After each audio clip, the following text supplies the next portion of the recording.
Fala, minha gente! Bom dia, bom dia! Estamos chegando com o nosso SCC Meio Dia. Tudo bem por aí? A gente aqui espera que sim, que você tenha tido um ótimo final de semana na companhia dos amigos, da família. Estamos chegando para mais uma semana de trabalho, para mais uma semana de informação. Maria Esther, Cibele e Fávero, o trio de volta! O trio de volta! O trio de volta e o trio completo, né? Porque às vezes o trio tá desfalcado, aí vira dupla.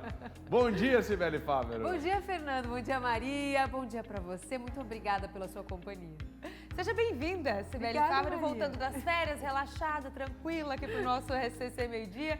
Bom dia para todo mundo, ficamos juntos até 1h15 da tarde. Mas é o seguinte, vamos aos destaques desta segundona. A gente vai ver como começa a vacinação por aqui, em todo o estado, região por região. Algumas cidades avançaram bastante na faixa etária, mas outras continuam apenas com a segunda dose. É o caso de Florianópolis, a gente vai entender o porquê. Definidos lugares de instalação dos novos radares da BR-101, o Marco Búrigo é quem conta para você, motorista. Sim, a BR-101 vai voltar a ter fiscalização com radares. E toda a nossa atenção para uma dica importante. Cuidado na hora de alugar imóveis pela internet. Tem golpe rolando por aí. Você vai ver que um motorista de aplicativo foi morto com golpes de faca durante uma corrida em Joinville. Ele pode ter sido vítima de latrocínio. Ao vivo, a gente traz as últimas informações da polícia para você. E festas foram interrompidas nesse fim de semana em diferentes regiões do estado. No norte, 150 pessoas foram notificadas. Vamos falar também sobre um alerta para a peste suína, que agora foi confirmada na América Central. Preocupação já repercute no Brasil e em Santa Catarina, que é referência na produção. E olha, as Olimpíadas acabaram, mas o orgulho dos catarinenses que fizeram bonito lá em Tóquio, esse não vai embora não.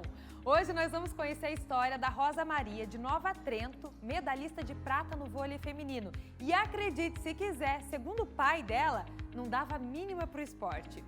E hoje tem reportagem especial também para os artesãos. Você com certeza já comprou algo pela internet, não é mesmo?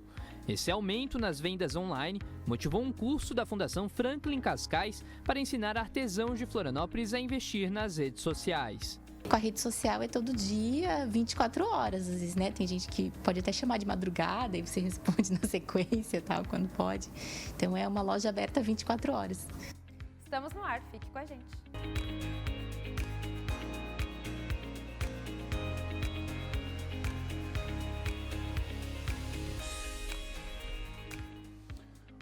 Onze e meia, bom dia meu povo, tudo bem por aí? Obrigado por nos receber na sua casa, no seu trabalho, onde quer que você esteja. Mais uma semana, que seja uma semana abençoada para todos nós, uma semana produtiva, que a gente possa render bastante, que a gente possa aproveitar quem a gente ama. E assim a gente vai com você, porque a gente ama você aí do outro lado. Obrigado por ligar a TV aqui no SBT.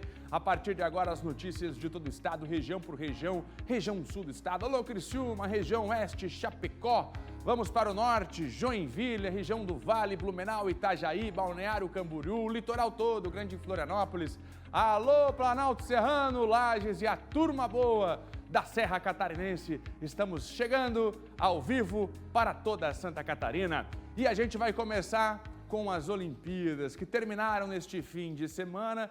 Um recorde de medalhas para o Brasil e os catarinenses brilhando. Durante o final de semana, o Pedro Barros já voltou para Florianópolis, teve desfile no caminhão dos bombeiros em Floripa, foi recebido com muito orgulho e agora a gente fala de uma outra atleta. Santa Catarina pode dizer com orgulho, né, que teve grande participação no melhor resultado do país de todos os tempos, foram 21 medalhas no total.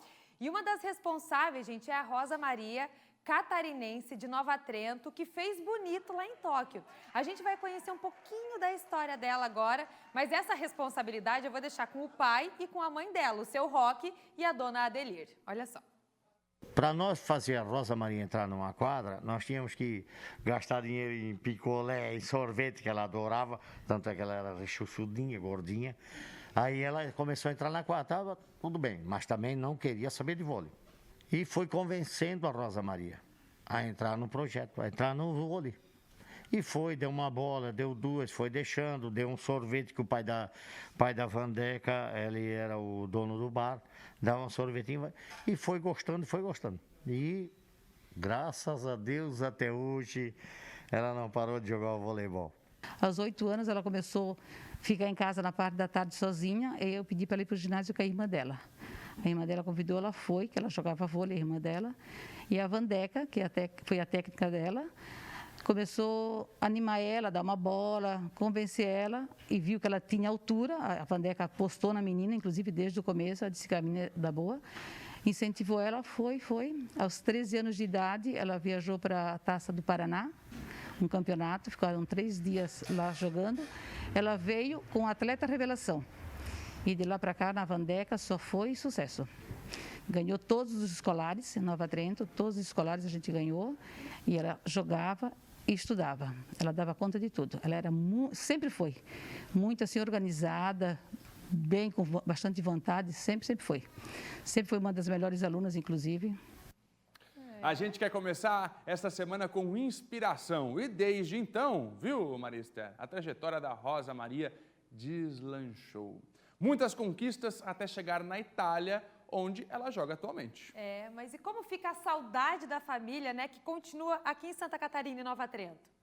Muita saudade.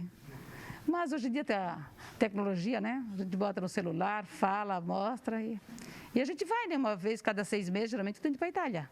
Ou ela vem ou a gente vai. Eu tô com muita saudade e eu desejo para ela boa sorte. Mas olha, Fernando, diante de tantas conquistas, faltava aí uma Olimpíada para deixar essa história ainda mais bonita, né? Faltava. Era umas 7 da manhã, o celular tocou, era ela, chorando. Pelo FaceTime, né? Assim, meu Jesus, mano, o que aconteceu? Já pulei da cama, né? Diz ela assim, mãe, eu vou para Tóquio. Meu Deus, jogamos tudo para cima, grito, alegria, chorando de alegria. Muitas que o Zé, aí a felicidade. O sonho dela, era as Olimpíadas. E além de garantir a participação nas Olimpíadas em Tóquio, ela também garantiu a presença na final do vôlei feminino. A partida aconteceu na madrugada de domingo e a nossa equipe foi lá acompanhar junto com a família, Fernando. Eu estou aqui na família Montebeller, eu não sei se vocês estão conseguindo ver, né? É uma casa onde eles se reúnem, porque é a família da Rosa Maria, que é uma das jogadoras de vôlei que está jogando nas Olimpíadas, ela que é de Santa Catarina, Nova Trento. A gente veio aqui na associação que eles têm em Porto Belo, com muita vibração, muita felicidade, muita emoção. A família toda está reunida e a gente espera que as meninas tragam ouro para o Brasil, tragam ouro aqui para Santa Catarina e eles estão aqui, todos reunindo, vibrando para que elas consigam trazer o ouro para cá. Isso aí foi antes da partida e olha, foi emocionante, viu, Fernando? A família reunida não tirava os olhos da televisão, foi um misto ali, né, de ansiedade, de alegria, de euforia, tudo isso, na expectativa pelo resultado. Mas a vitória veio para o time dos Estados Unidos. E aí a gente escutou a família também falando sobre esse final, olha aí. A gente esperava um ouro, né, com certeza, porque elas fizeram uma trajetória muito bonita durante a Olimpíada.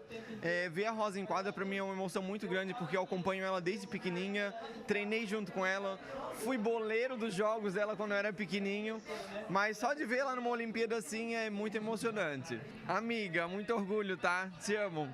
Beijo. O orgulho que ela está dando para mim e para minha família e para o povo de Nova Trento e para Santa Catarina, certo? É demais da conta. Orgulho para a família, para Santa Catarina, para o Brasil. Rosa Maria, medalhista de prata, parabéns para você. E para finalizar, tem um recadinho da família, Fernando. Quer ver? A emoção, você já sabe que é natural, né? O pai quer dizer uma coisa para ti assim, ó. Na tua carreira até hoje, tudo que tu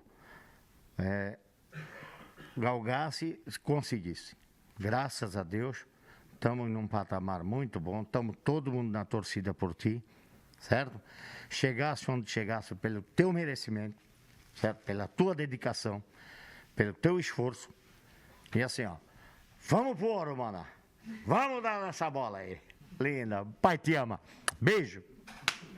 Que paizão, né? O seu Roque, um querido, né, que conversou. Eles receberam a nossa equipe lá para assistir o jogo junto. O ouro não veio, mas eles voltam agora com uma medalha de prata no peito, né, Fernando? Muito show. Parabéns para as meninas do vôlei feminino.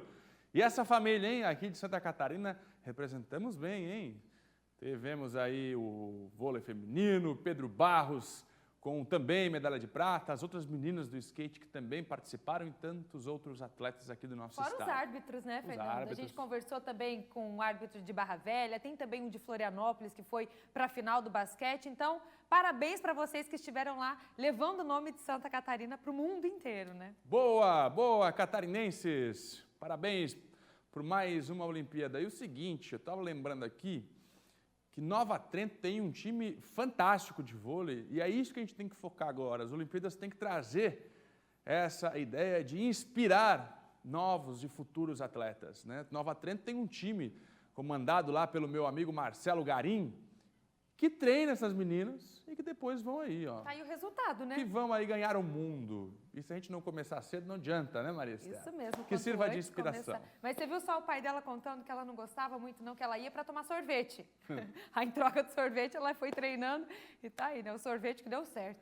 Bom, minha gente, seguimos por aqui. Vamos trocar de assunto agora. Ainda hoje, presta atenção comigo que o Cláudio Prisco vai comentar, vai fazer uma análise da presença do presidente Bolsonaro em Santa Catarina neste fim de semana. O presidente esteve em Joinville na sexta, depois participou de um evento com apoiadores em Florianópolis, participou de uma motociata e você vai ver os políticos que estavam no palanque, como Santa Catarina deve caminhar para as eleições do ano que vem. Sim, é presença do presidente e aí a gente fala já de eleições de 2022. A análise você confere com a gente ainda hoje no comentário de Cláudio Prisco. Agora a gente vê como é que foi a motociata do fim de semana. No ar. O dia nem tinha amanhecido e as principais ruas da cidade já estavam movimentadas na capital. 6h43 da manhã, dia amanhecendo em Florianópolis. Estamos na Avenida Beira-Mar Norte, um dos pontos onde vai acontecer a motociata. Aqui a rotina de muitos comerciantes foi alterada por conta deste acontecimento. Seu Carlos possui uma barraca de crepe. Agora, alguns velhos hábitos continuam, principalmente o chimarrão para dar aquela acordada, não é isso? Certo.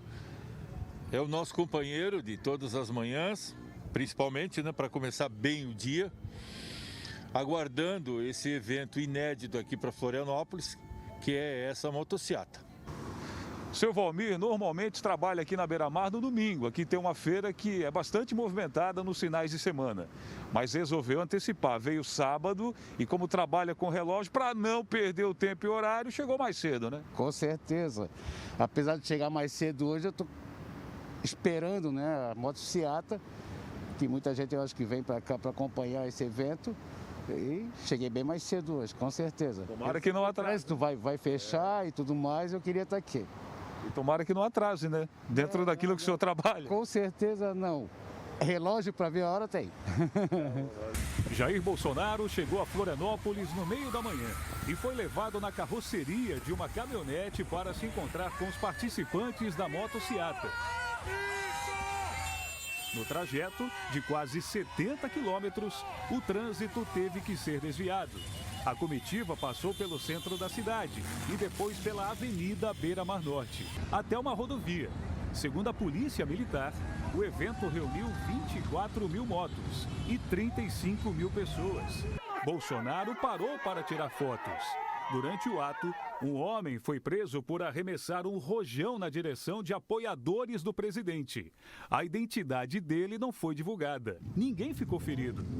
Na ponte Colombo Salles, a motociata fez uma parada para receber o apoio de quem estava participando pelo mar com lanchas e jet skis. Depois de quase 2 horas de motociata, o desfecho foi aqui na parte continental de Florianópolis, onde o presidente Jair Bolsonaro discursou para apoiadores. Ao lado da vice-governadora de Santa Catarina, Daniela Rainer, deputados, senadores e empresários, ele mandou um recado para os opositores. Eu tenho limites. Alguns outros, poucos, respeitem a nossa Constituição. Respeitem a vontade popular. Por volta de 1h30 da tarde, Bolsonaro deixou a concentração e voltou para Brasília. Pois é, o governador Carlos Moisés não esteve, nem mesmo no palanque. Quem a gente pôde acompanhar, Jorginho Melo, senador de Santa Catarina, pré-candidato ao governo do estado, junto com Daniela Rainer, a atual vice-governadora. Isso mostra já, não é mesmo, como vai se desenhar a eleição do ano que vem ao governo catarinense em 2022. Mostra também esse evento ainda a força que o presidente tem, embora, como a gente vem acompanhando aí nos últimos anos, o presidente envolvido em algumas declarações, acabou que perdeu sim aquele apoio todo que tinha, perdeu pouca participação, mas ainda mostra a força que o presidente tem aqui em Santa Catarina. A gente sabe que o desgaste natural por conta também da pandemia, mas esse evento mostrou para que a gente pudesse perceber ainda a presença e a participação, né, mesmo dos apoiadores do presidente Bolsonaro, a força que o presidente ainda tem aqui no nosso estado. Um questionamento a ser feito neste momento é com relação às regras sanitárias aqui em Santa Catarina. Se a gente ainda tem o setor de eventos com algumas restrições e a gente organiza, a gente promove um evento para quase 40 mil pessoas, nesse momento, e não é criticando o evento, é trazendo aqui a opinião que neste momento o governo catarinense tem que rever sim as regras que estão postas ao setor de eventos aqui em Santa Catarina. Afinal de contas, pode ou não pode? Quem é que paga a conta depois, com quase 2 anos de suspensão de diversas atividades relacionadas ao setor de eventos aqui no nosso estado? Norte catarinense, 2 festas foram encerradas pela Polícia Militar neste fim de semana. Uma em Guaramirim e outra em Corupá. Isso mesmo, Fernando. As pessoas foram presas e drogas foram apreendidas. O David vai trazer para a gente agora mais detalhes. Inclusive, centenas de pessoas foram notificadas, né, David? Bom dia. Bom dia, Cibele. Bom dia, Fernanda. Todo mundo que está acompanhando a gente aí no SCC Meio-Dia. Sim, mais uma vez, as pessoas acabaram descumprindo aí os decretos municipais, determinação de manter o distanciamento e não realizar festas e aglomerar com essas pessoas daí na festa, né? Infelizmente, uma dessas ocorrências aconteceu em Guaramirim, aqui no norte do estado, onde cerca de 64 pessoas estavam participando de uma festa. A polícia chegou lá mais ou menos alguns minutos depois da meia-noite e encontrou nessa festa essas pessoas, né, 64 pessoas, e também algumas delas estavam portando substâncias ilícitas, drogas. Então elas tiveram que assinar um termo circunstanciado.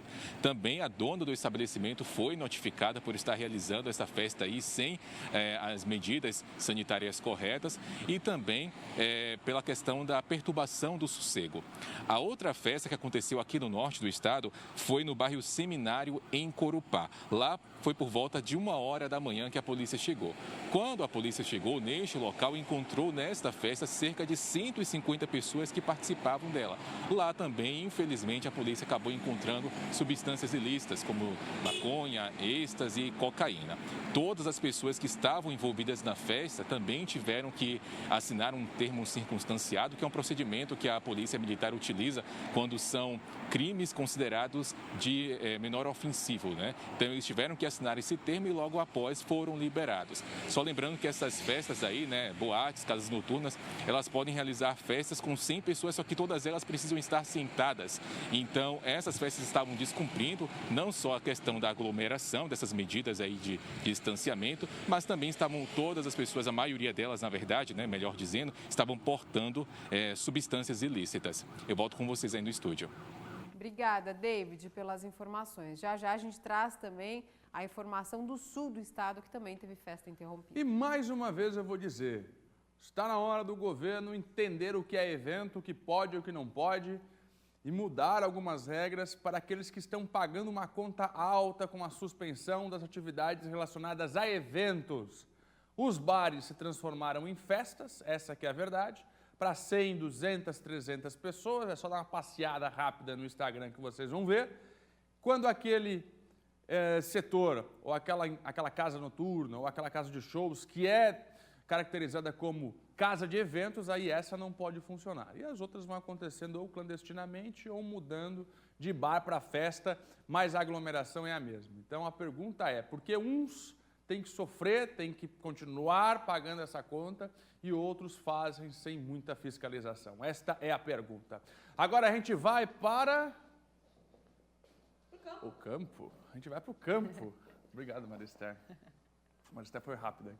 A gente vai para o campo falar de agricultura familiar, viu, Maria? É uma parcela muito importante na economia aqui de Santa Catarina. Esses produtores estão lá, ó, faça chuva, faça sol, trabalhando, plantando e colhendo para tirarem o sustento e também gerarem emprego, Fernando. É trabalho que não acaba mais. A nossa equipe foi conhecer de perto o dia a dia da agricultura familiar. O seu João Carneiro é agricultor em Palhoça, Grande Florianópolis. Tira do campo o sustento da família e gera empregos.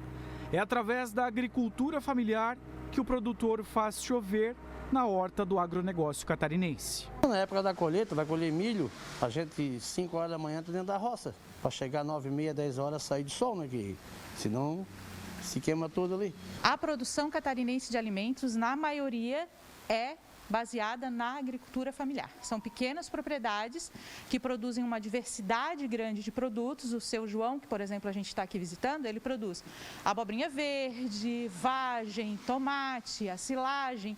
Então ele é um dos que ajuda a alavancar essa produção para a gente lá, consumidor final, ter o produto na nossa mesa. Os dados da Epagre confirmam a importância que o setor tem para a economia catarinense. 78% dos estabelecimentos agropecuários são de produtores familiares e 72% das pessoas ocupadas na agricultura trabalham em pequenas propriedades como a do seu João. Neste espaço de aproximadamente 3 hectares, ele produz vários itens de hortifruti. Eu planto de tudo um pouco. Milho, tomate, pimentão, vagem, abobrinha, aipim, o que der para plantar o cara planta. Teve que diversificar a plantação para fazer a colheita render o ano inteiro. O milho silagem também ajuda a compor a rentabilidade.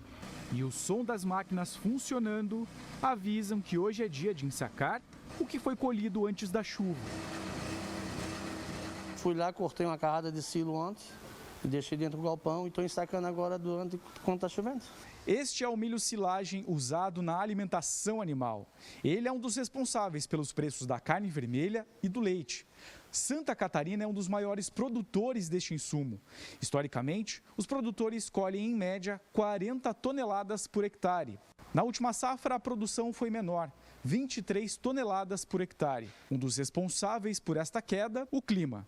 O equilíbrio é uma coisa muito difícil de se conseguir nesses casos, né? Com essas influências climáticas, principalmente para a agricultura, né? Então, o que acontece? Eles têm que diversificar bastante a propriedade, já que eles são pequenos produtores, e não depender apenas de uma produção, para conseguir cobrir os custos de produção. Os profissionais do campo estão sempre de olho no clima, em busca do tão sonhado equilíbrio, difícil de encontrar nos últimos tempos. Tudo vem do equilíbrio, né? Fazer o equilíbrio para poder eles conseguirem vender a sua produção num preço justo para eles e num preço justo para o consumidor. Além dos desafios climáticos, está cada vez mais caro produzir no campo. Os insumos e fatores de mercado muitas vezes fazem os agricultores despacharem a produção abaixo do preço de custo, uma tentativa de minimizar os prejuízos. Esse ano, no início do ano, em janeiro, fevereiro, choveu muito, muita chuva para nós. E ninguém conseguiu preparar as terras para plantar. E também agora com essas altas do insumo, né? Uma saca de ureia a gente pagava R$80, R$85, custa 150, 170. E o senhor está conseguindo repassar esse preço na hora de vender? É difícil, porque não aceita, eles querem como o preço que estava antes, né? Está difícil passar. E aí o senhor acaba tendo que vender a um preço baixo para não ficar no prejuízo? Tem que vender porque isso não dá para guardar, né? Não dá para ficar estocado. Desafios que não desanimam o seu João. Faça chuva ou faça sol, ele faz do campo a sua vida. 15, 16 anos eu já vinha para cá de bicicleta, eu não sou daqui, eu sou de Santa Amaro. E desde meus 16 anos eu vinha de bicicleta. A gente...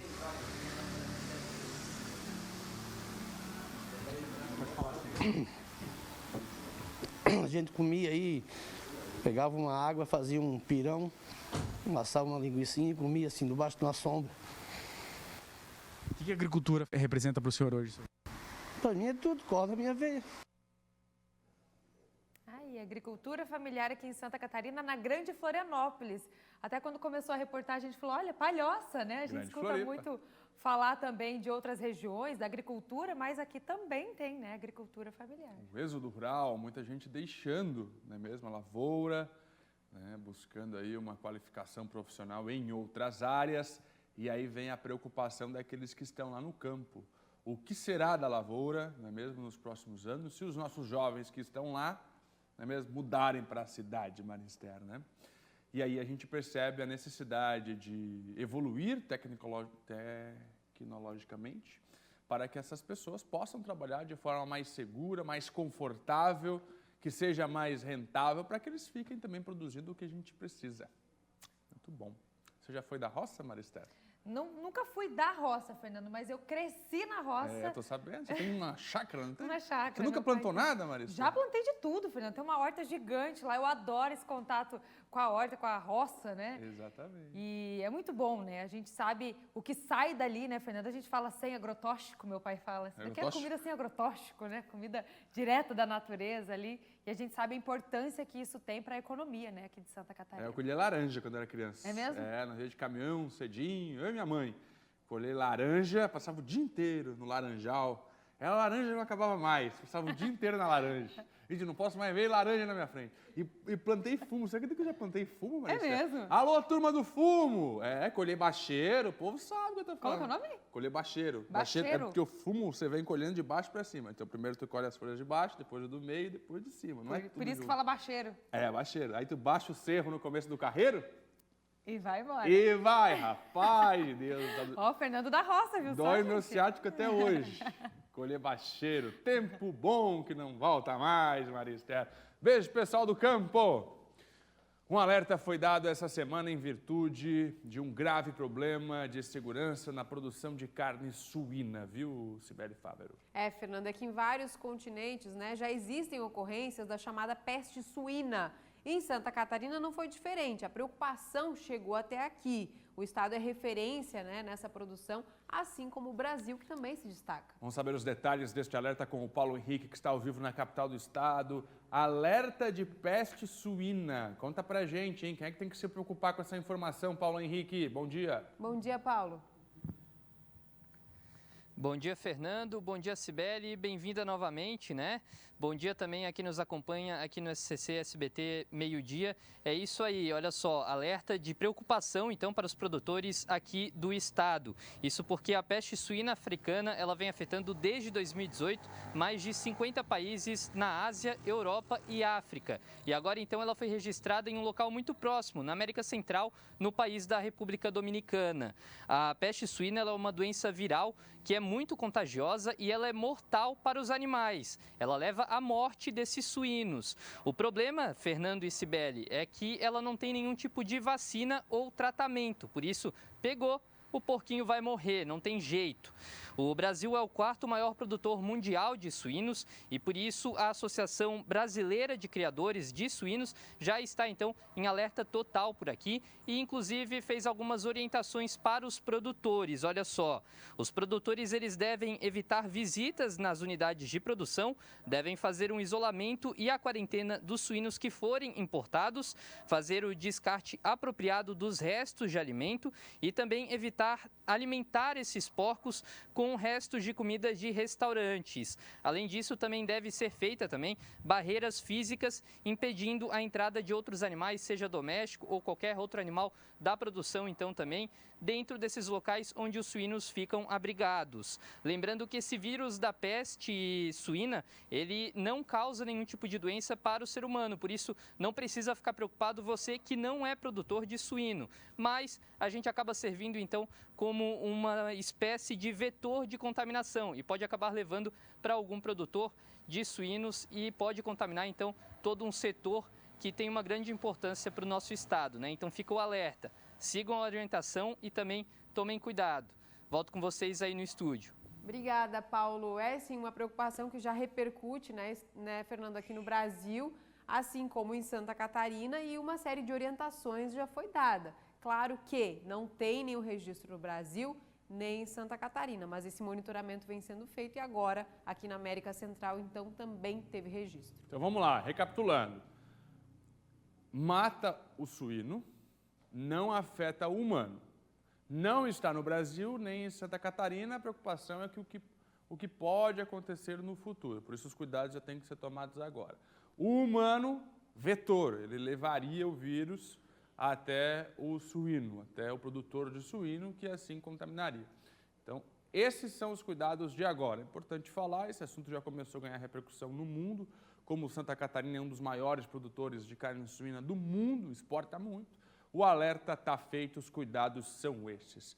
Uma baleia jubarte foi encontrada morta na tarde deste domingo em uma praia de Florianópolis. Pois é, Fernando, mais um animal, né? A baleia encalhou, já morta na praia da Cachoeira do Bom Jesus. A carcaça era de uma baleia jovem com cerca de 7,5 metros e, de acordo com o R3 Animal, essa é a 10ª baleia jubarte avistada morta já em Florianópolis. Ela foi enterrada na manhã de hoje e o corpo já estava em estado de decomposição.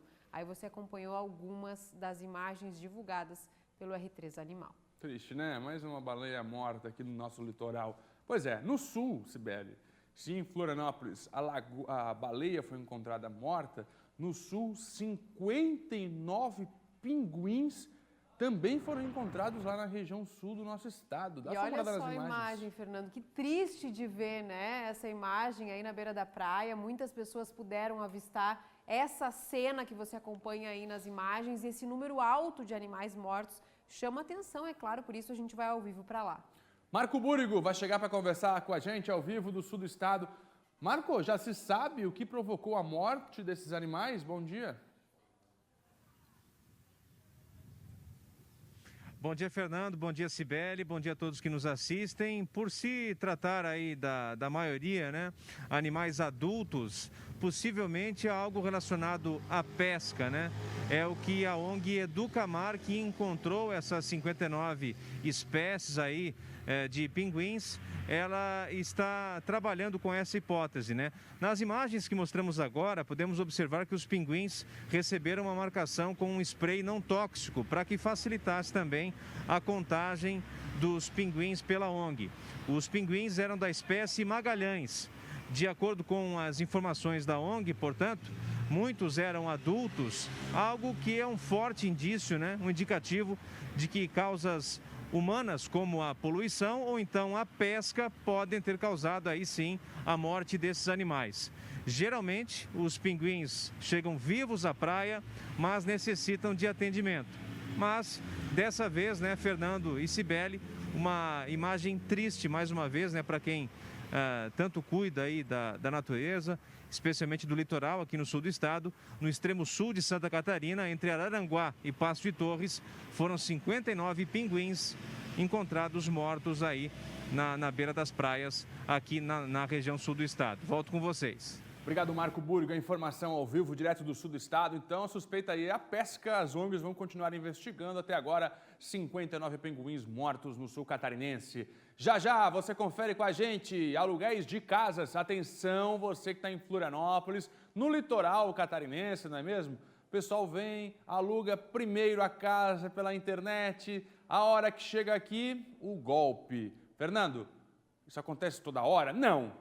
Mas que acontece, acontece. E nós vamos explicar para você como fugir desse golpe. Você tem familiar no Rio Grande do Sul que volta e meia estão alugando casa por aqui, sim, né? Fernando, mas a gente sempre vai já de quem a gente conhece. Ah, e isso é importante, porque imagina você planejar as férias ou alguns dias de descanso, tá tudo certo, chega no lugar, o lugar nem existe. Imagine a dor de cabeça. Desconfie, viu? Se a casa é grande demais, luxuosa, tá com um precinho bom.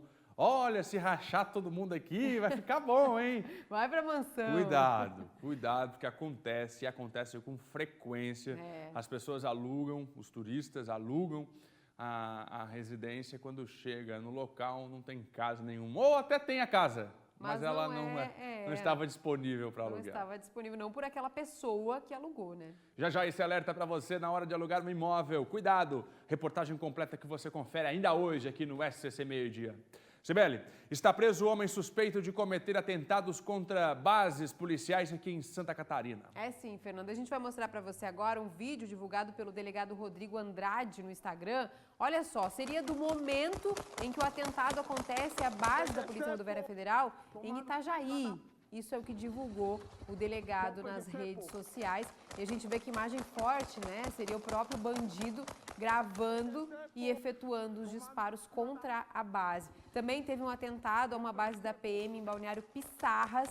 Foi alvo também de tiros na semana passada. E aí, desde então, a polícia passou a investigar para chegar nessas pessoas, né? E agora um suspeito foi capturado dentro de uma festa em Navegantes. Ele foi preso e encaminhado ao presídio da Canhanduba. Essa operação aconteceu nesse fim de semana, mas as investigações estão em andamento. Outras pessoas podem ser presas também. Um suspeito já está preso.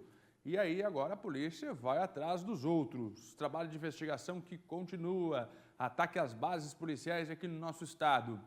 E agora, um motociclista morreu em um acidente na SC 350, pertinho de Aurora, região do Vale do Itajaí. Olha só as imagens, Fernando, são fortes, inclusive é bom a gente alertar. Olha só, o carro faz o contorno, a moto acerta em cheio o veículo durante essa manobra. E a gente percebe ali, né, apesar de borrar a imagem, que o condutor e também a passageira que estava, né, de carona na moto, eles têm um forte impacto, ela acaba passando, inclusive, por cima do carro, né?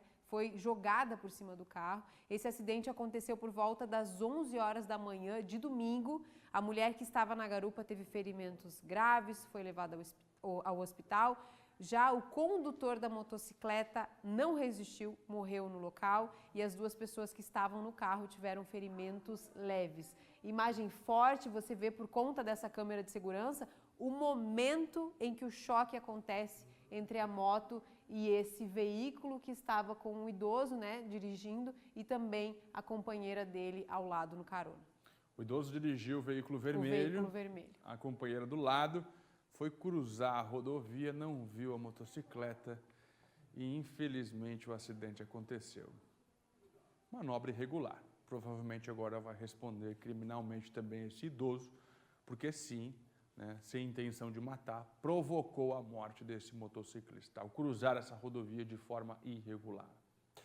A gente traz agora um alerta para vocês: golpes aplicados geralmente pela internet em quem pretende alugar imóveis. Não estava falando para você agora há pouco? Chegou a hora de exibir a reportagem completa, Sibeli Fábio. Sim, Fernando. Os golpistas geralmente pedem depósitos antecipados. Muitas vezes são imóveis que não existem ou não estão disponíveis para locação. Então, todo cuidado é pouco na hora de planejar as férias da família e evitar dor de cabeça, né, Fernando? Vamos ver na reportagem.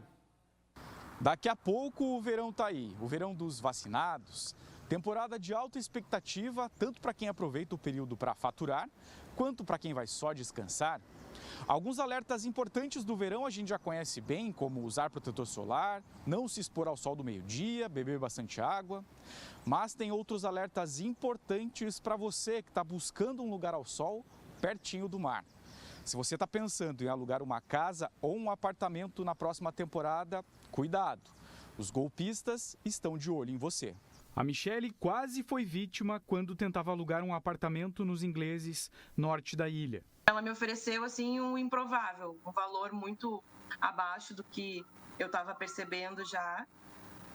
Pelas fotos, um apartamento de primeira qualidade, assim, móveis novos, tudo direitinho. E a gente começou a conversar. Quando eu pedi para ela, para mim poder ver o apartamento e para poder fechar o negócio, porque eu já tinha o dinheiro, ela disse que eu teria que mandar para ela um valor via Pix para poder segurar essa chave, porque tinham outras pessoas interessadas também. E foi ali que eu desconfiei do golpe. Michele, foi por pouco. A Chay é diretora de comunicação do Conselho Regional dos Corretores de Imóveis e também atua como corretora. Recebe vários pedidos de locações para a temporada, principalmente em Jurerê Internacional, um dos locais mais procurados em Florianópolis. E toda a temporada ela acaba ajudando clientes que foram vítimas de golpes. A gente recebe bastante denúncia de golpes, principalmente de locação de temporada de imóveis que não existem, porque muitas pessoas acabam alugando sem saber quem é o intermediário, né? O corretor, a pessoa que está se passando por corretor. A pessoa está fazendo um exercício legal da profissão e acaba não existindo depois do imóvel. Geralmente os golpistas agem pela internet. Fazem anúncios fictícios, exibindo fotos e oferecendo uma diária abaixo do valor praticado. Foi assim que a Michele desconfiou do comportamento do golpista. Ela foi insistente, ela disse que estava só realmente me passando o que estava acontecendo. Ela disse que estava em Blumenau e que ela não ia estar no dia seguinte lá também. Porém, que se eu fizesse esse depósito, porque já tinha gente que queria também o apartamento, que a procura estava muito grande pelo valor, né? E então, se eu fizesse, ela seguraria para mim e mandava comprovante, tudo. Daí eu disse para ela, mas não existe isso. Ninguém hoje em dia faz pagamento antecipado sem ver o imóvel, sem conversar com alguém. E a oportunidade do golpe está justamente na hora do depósito antecipado. O tradicional é você fazer um depósito de 50% do valor a título de reserva e 50% de valor na entrada do imóvel. Então, a prática ela exige um depósito antecipado. Então, a grande questão é que essas pessoas eles têm conhecimento. E isso que dificulta a pessoa de boa fé identificar se é uma pessoa aplicando um golpe ou não. É importante verificar se a pessoa que está intermediando é o proprietário do imóvel ou é um corretor de imóveis. Então solicita um contrato, solicita o número do Cresce, verifica no site do Cresce, verifica se é o proprietário, solicita uma matrícula, uma conta que comprove que ele é o proprietário do imóvel. São pequenos cuidados, mas essenciais. Também, uma outra sugestão, não deposita numa conta qualquer. Se você está negociando e o contrato está em nome de Fernando, não deposita na conta do Luiz, por exemplo. Dicas importantes para evitar dor de cabeça e não acabar com as férias da família. Imagina você fazer uma locação para passar as suas férias, para descansar com a tua família e aí de repente você chega no imóvel e o imóvel não existe, ou o imóvel não está disponível para locação, ou o proprietário nem sabe de nada, está lá com a família curtindo e infelizmente isso já aconteceu. Eu já testemunhei isso várias vezes, infelizmente, e acontece. 12:09, tá feito o alerta, minha gente. Ó, Sibeli trouxe uma dica valiosa aqui. Vai alugar casa? Aluga daquele que você já conhece. Ou que alguém já alugou, deu certo. Não vale, né, Fernando, passar o risco. Exato. Claro que às vezes a pessoa quer um lugar diferente, né, escolhe. Mas aí também tem que escolher certinho de onde vai alugar, né? Não dá para ser direto se não conhece a pessoa. E agora tem uns sites especializados. Mais seguros. Segurança. Chega lá, deu algum problema, eles já te realocam em outro lugar. Olha, minha gente, o barato sai caro, hein? Perder as férias por causa de um problemão desse, e acontece. Você viu na reportagem, infelizmente acontece. Não é nenhuma ilusão, nenhuma criação, não. Um crime que chocou Joinville, norte do estado, neste fim de semana, Sibeli Fávero. Um motorista de aplicativo foi morto. Exatamente, assassinado, e há suspeitas de latrocínio. Ele foi morto enquanto trabalhava, enquanto ele fazia uma corrida. Os bandidos levaram uma quantia em dinheiro e o carro dele. A categoria, né, do aplicativo chegou a realizar protestos na região, pedindo por mais segurança. A gente vai falar agora com o David sobre esse caso. Ele foi morto a facadas, né, David? Bom dia para você. Isso mesmo, Sibeli. Bom dia para você. O Evandro Rodrigues da Silva Teles, ele infelizmente acabou morrendo aí, né? O motorista de aplicativo foi morto ontem no bairro Boa Vista, aqui em Joinville, por volta das 11 horas da noite. Ele foi vítima do que pode ter sido, de fato, um latrocínio, que é quando se mata para poder roubar um bem de uma pessoa. De acordo com informações da Polícia Militar, o Evandro dirigia o seu carro quando foi rendido aí por dois homens que deram uma facada no peito do motorista e depois abandonaram o corpo e também o carro. Os socorristas chegaram a ser acionados, mas infelizmente nada puderam fazer, visto que a vítima já estava morta. O carro do motorista foi encontrado a 100 metros do corpo, próximo da Delegacia de Polícia Federal. A polícia, inclusive, realizou rondas, conseguiram encontrar um dos suspeitos, o Lujan Emanuel Gomes dos Santos, que estava sem camisa e em seu bolso tinha um celular e a quantia de R$ 279, além de alguns arranhões no corpo e sinal de sangue. Ele imediatamente confessou ter cometido o crime e que junto com ele tinha uma outra pessoa, que era o Vitor Oliveira Nascimento. O mesmo estava entrando em estabelecimento e foi preso também para a polícia. A polícia chegou a indagar eles a motivação do crime. A motivação não foi revelada para a polícia. Eles disseram que chamaram o motorista do aplicativo para uma festa, para ir a uma festa.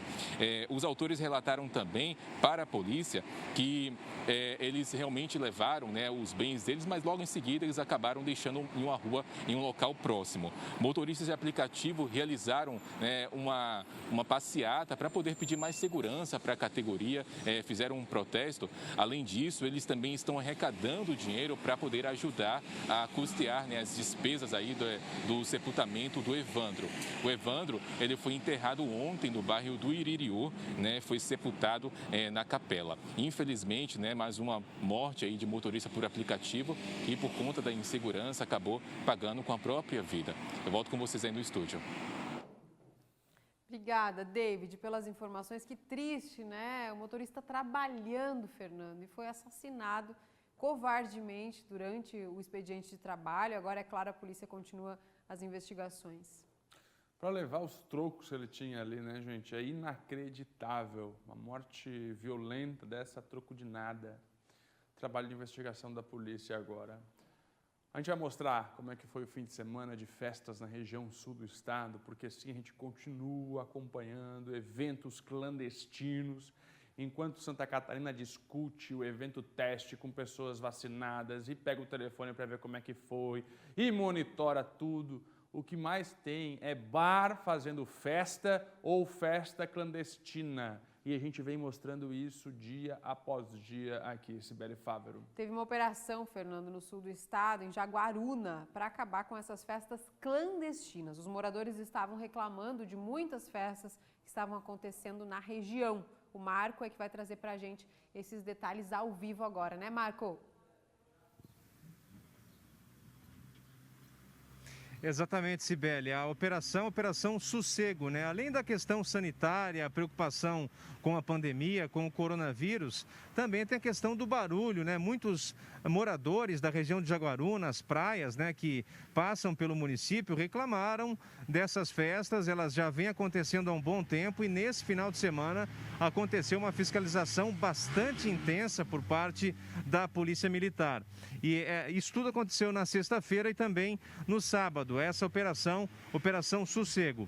Blitz e rondas, né, nas praias foram efetuadas e encerrando festas clandestinas e também aqueles famosos luais, né, que acontecem à beira-mar. Ao todo foram 90 veículos que foram abordados e 138 pessoas revistadas. Desses veículos, 21 foram removidos pela Polícia Militar e no sábado aconteceu uma grande festa, né, com mais de 80 pessoas lá em Balneário Esplanada, né, aqui na região sul do estado. Drogas foram encontradas, termos circunstanciados foram feitos e também, né, dentro dessa operação, muita situação, né, que envolve aglomeração. Então, houve essa preocupação da Polícia Militar, também da Vigilância Sanitária, mas, de fato, né, a Operação Sossego para acabar com o barulho, né? Os finais de semana já tem sido assim, uma leve melhora no quadro de internações nos hospitais da região. Isso dá uma falsa sensação de que as coisas melhoram, né? E as aglomerações e também o sossego, né, vai acabando para os moradores aqui da região litoral sul, especialmente, né, com essa operação feita em Jaguaruna, aqui no sul do estado. Volto com vocês. Obrigada, Marco, pelas informações. Marco Burgo, ao vivo do Sul Catarinense. Agora a gente vai falar de solidariedade. Sim, vocês conhecem a Avos? Eu conheço desde pequenininho. Aliás, já utilizei muito o serviço da Avos. Maria Esther também conhece, é a Associação de Voluntários do Hospital Infantil Joana de Guzmão. De apoio e assistência a crianças e aos adolescentes também. E a Avos agora, Fernando, está promovendo o Bazar do Bem, com produtos doados pela Receita Federal. E é sempre um sucesso, produtos bons, baratos, que são apreendidos e que depois todo esse dinheiro é revertido lá para a instituição. pode ser sim uma oportunidade para você comprar aí o que você está precisando e também ajudar o próximo. Ajudar o próximo. O Arles Amaro tá lá e vai contar tudo pra gente. Já pode até mostrar um pouquinho dos produtos. Quem sabe quem tá em casa, né, já não se interessa por alguma coisa aí, Arles. Bom dia para você. Oi, Maria, bom dia para você, para quem está nos assistindo aqui no SCC Meio Dia. É sim, essa é a ideia, né? Deixar todo mundo aí com vontade, a fim de vir para cá a partir de amanhã, quando o bazar abre então a público. Eu já estava aqui dando uma olhada em tudo que tem e é muita coisa bacana, viu? Aí vocês estão vendo os eletrônicos, né, que são a febre, né? Tem de tudo, viu? Caixinha de som, tem fone de ouvido Bluetooth, tem aparelhos de telefone, marcas conhecidas aí, né? Tudo aí à disposição de todo mundo que está a fim de vir fazer suas compras e também fazer o bem, né? Ajudar, já que tudo que é vendido aqui é revertido então em prol da associação que oferece esse apoio à criança e ao adolescente. Olha quanta coisa que tem, ó, mochila, tem esse negócio aqui, olha, Ramon, isso aqui é um fio dental eletrônico. Ele sai uma aguinha ali, ele ajuda a remover a placa bacteriana do dente, ó. Tudo com preço bom. Tem boné, tem esses utensílios de cozinha aqui, ó, coisas práticas, descascador, tem faqueiro, tem, olha, de tudo. Escova de dente, chaleira elétrica, ali, ó, Ramon, chaleira elétrica ali, ó, que é bem legal também, né, para dar de presente. Enfim, é uma infinidade de coisas. Tem cortina, também tá com preço bom, tava dando uma olhada aqui, me interessei. Tudo disponível a partir de amanhã. E aí também outros campeões de venda, né, os perfumes. Olha só, marca famosa, gente. Perfumes à venda aí a partir de amanhã aqui nesse bazar, inúmeras opções aí, masculino, feminino, tudo em prol dessa causa nobre e gratificante. Quem está aqui organizando, fazendo parte desse bazar é a dona Maria Gertrudes, ela é a presidente dessa associação que oferece então, né, esse apoio à criança e ao adolescente, e a dona Gertrudes sabe que tudo que vai ser vendido aqui vai fazer um bem danado, né, dona Gertrudes? Bom dia. Bom dia a vocês que vieram aqui também para mostrar o que nós temos para vender a partir de amanhã. Isso é muito importante, esse bazar. Ele vai nos ajudar para que a gente possa comprar remédios e exames para as crianças do hospital infantil. Vocês sabem que os exames são caríssimos, os remédios também, principalmente no setor de câncer. Então esse bazar da Receita Federal, para nós é assim muito especial. Muito bom que todos os anos a gente ganha, né, um bazar desse, porque nessa época de pandemia a Avos não pôde fazer nada para que entrasse um pouco mais de dinheiro. Então é graças a esse bazar que vai nos ajudar e a nossa central de doações também, que a gente conta sempre com os amigos que não esquecem da gente, que estão sempre colaborando conosco mensalmente. Isso é muito importante. Então, para nós, esse trabalho, né, junto com todo o nosso voluntariado e amigos que nos ajudam, se Deus quiser, vamos vender toda essa mercadoria, né? Estaremos abertos a partir de amanhã e se tivermos mercadoria, ficaremos até sábado. E isso vai ser muito, muito importante. Tomara que as pessoas não esqueçam que nós estamos aqui e queremos convidar a todos para que a partir de amanhã apareçam aqui e venham comprar alguma coisa e com isso ajudar a nossa criançada que às vezes tão necessitada, gente. Basta dizer que uma criança doente é muito triste. A Avos fica muito agradecida a cada um de vocês que aqui vier colaborar conosco. Obrigada a todos, gente. Dona Maria Gertrudes, vou reforçar o convite dela então. O bazar abre a partir de amanhã, às 9 da manhã, aqui no Mundo Car Mais Shopping, BR-101, aqui no bairro Cobrasol. Tem um ingresso que eles é baratinho, R$5. Esse ingresso só pode ser pago em dinheiro, mas as mercadorias, essas que eu mostrei aí um pouquinho para vocês, as compras acima de R$150 podem ser parceladas em até 3 vezes no cartão de crédito. Então é uma boa oportunidade de comprar, são preços realmente muito bons, com desconto e inúmeras opções, né? Tem artigos para o inverno aqui, ó. O inverno ainda não acabou, né? Vem mais frio por aí, que eu estou ouvindo a Maria Esther sempre dar as previsões do tempo. Sei que ainda tem mais frio chegando, então ó, tem meia de lã, enfim, é uma infinidade de coisas, gente. Então tá feito o convite, a partir de amanhã, 9 da manhã até 7 horas da noite, Mundo Car Mais Shopping aqui em São José. Se tiver mercadoria, espero que não tenha, né, que acabe tudo, todo mundo venha aqui fazer essa boa ação, mas até sexta-feira é a previsão que esse bazar fique aí à disposição de vocês. Tá feito o convite então. Maria Esther, volto contigo. Nossa, Arli, só nessa mostrada sua aí já deu para ver um monte de coisa que eu gostaria de comprar também, né? Mas aí a gente sabe que o pessoal chega cedo, chega na sexta-feira não tem quase mais nada, né, Fernando? É verdade. Leva tudo. Eu já fui nesse bazar, lá no Mundo Car, viu, gente? No Mundo Car Mais Shopping, a partir de amanhã, 9 da manhã. Aí tem uma pequena fila ali, mas vale a pena porque o desconto... Ó, tem até celular, você viu? Tem até iPhone. Eu vi. O que você quer comprar lá? Ai, quero perfume. Perfume é bom, né? Eu vi ali Ó, também. que maravilha. Cobertorzinho, tem bastante coisa ali. Você compra um produto bom, paga menos e ainda ajuda a Avos. Parabéns para a Avos e vamos contribuir, minha gente. Vamos falar de vacinação agora aqui no SCC Meio-Dia. Presta atenção, como é que começa? Como é que começa a semana, Fernando Machado? Quem é que toma vacina aqui no nosso estado? Vamos começar aquele nosso giro? Deixa eu chamar aqui o Marco Burgo, ele está em Criciúma, porque por lá, gente, avançou bastante na maior cidade do Sul, 27 anos. Marco Burgo. Exatamente, Fernando, 27 anos é a faixa etária contemplada aqui com a vacinação contra o coronavírus. A semana começa nessa batida, né, com as primeiras doses nessa faixa etária, mas também a segunda dose está acontecendo aqui na cidade de Criciúma. As salas de vacinação, elas ficam abertas das 8 horas da manhã até as 5 horas da tarde. Pelo que nos passou a vigilância epidemiológica, temos ainda primeiras doses aí para o comecinho dessa semana, né? Amanhã deveremos ter a continuidade da vacinação nessa faixa etária.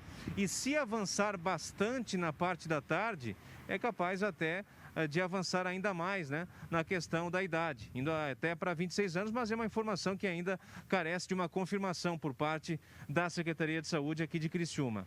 Criciúma já aplicou um total de 175.665 doses. Receberam 2 doses, 48.339 pessoas, e a dose única da Janssen, 7.124 pessoas, já se encaminhando aí para 30% da população imunizada, né, com a imunização completa, ou com 2 doses, ou então com a dose única, né, nessa vacinação contra o coronavírus. Voltamos ao estúdio. Muito bom, Marco. Obrigado pela informação. 27 anos em Criciúma. Deixa eu chamar aqui o Paulo Henrique, que está ao vivo comigo em Florianópolis. Hoje nós vamos fazer o seguinte, Paulo, nós vamos mostrar região por região, preparamos uma tela para o pessoal de casa acompanhar quem é que toma vacina neste começo de semana, as cidades que ainda estão, né, vacinando com primeira dose e aquelas que estão priorizando a segunda dose. Traz para a gente esses detalhes todos, vacinação em toda Santa Catarina. Paulo Henrique. Bom dia novamente, Fernando, é isso aí. Um pouquinho antes da gente falar em relação à imunização aqui em Santa Catarina, que a gente já vai entrar nesse assunto, vamos também dar um pouquinho sobre o panorama de como está os números da Covid aqui em Santa Catarina. E eles têm apresentado uma melhora, hein? Isso muito por conta de um reflexo da imunização que está ocorrendo em todo o estado. Muita gente tomando segunda dose e os números estão melhorando, né? Como você pode ver aí na sua tela, esse é o mapa de risco atual aqui em Santa Catarina. Ele está exatamente desse jeito, com as regiões do Alto Vale do Itajaí, Carbonífera, Extremo Sul, Serra Catarinense e Grande Florianópolis em alto risco, enquanto o Extremo Oeste e as regiões do Nordeste ainda estão em risco gravíssimo. Temos apenas 2 regiões em nível de alerta máximo aqui em Santa Catarina, então, né, Fernando? Já os leitos de UTI estão com uma taxa de ocupação de 58,78%, com 406 leitos disponíveis para UTI. A região com maior leito ocupado ainda é Joinville, com 92,67%, enquanto todas as outras regiões estão apresentando uma diminuição dessa porcentagem. As listas de espera no estado estão zeradas, ou seja, quem precisar de um leito de UTI vai ter o leito de UTI para usar. Em relação aos óbitos, de acordo com o último boletim divulgado, 8 pessoas morreram pela doença de ontem para hoje, totalizando desde o início da pandemia 18.178 óbitos decorrentes da Covid-19. Agora sim a gente entra um pouquinho na questão da imunização que está acontecendo aqui em Santa Catarina. Em Lages e Criciúma estão vacinando pessoas com 27 anos ou mais, gestantes, puérperas e lactantes. O grupo da indústria em Lages é para pessoas acima de 18 anos. Em Criciúma, quem tem 25 anos ou mais. Já em Chapecó, no oeste do estado, são pessoas com 28 anos ou mais e trabalhadores da indústria que estão recebendo essa imunização contra a Covid-19. Já em Joinville e Blumenau, quem se vacina é quem tem acima de 30 anos. E em Florianópolis, a vacinação foi aberta apenas para gestantes, lactantes e puérperas, por não haver, então, doses suficientes para os outros grupos.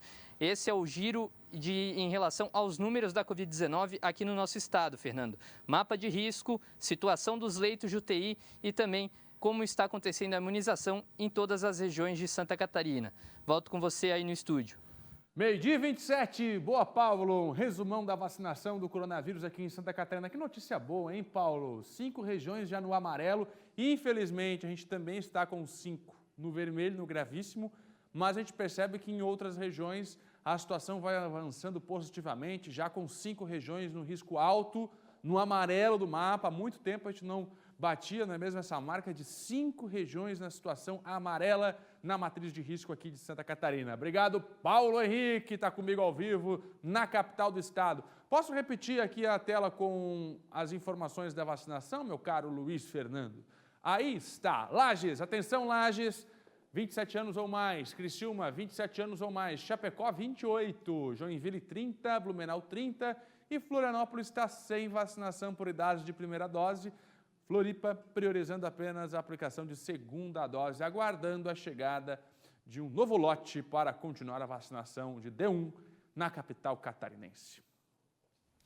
A Lei Maria da Penha, tão importante na defesa e garantia de direitos das mulheres, completou 15 anos. É sim, Fernando, 15 anos nesse fim de semana e apesar de ainda, faltar muito para avançar nessa questão, em Blumenau um projeto vai oferecer capacitação para mulheres vítimas de violência doméstica. É uma iniciativa que pode inspirar outras cidades, olha só. Mulheres que perderam a vida por serem mulheres. 2021, Santa Catarina avançou em muitos aspectos, mas o combate à violência doméstica não é um deles.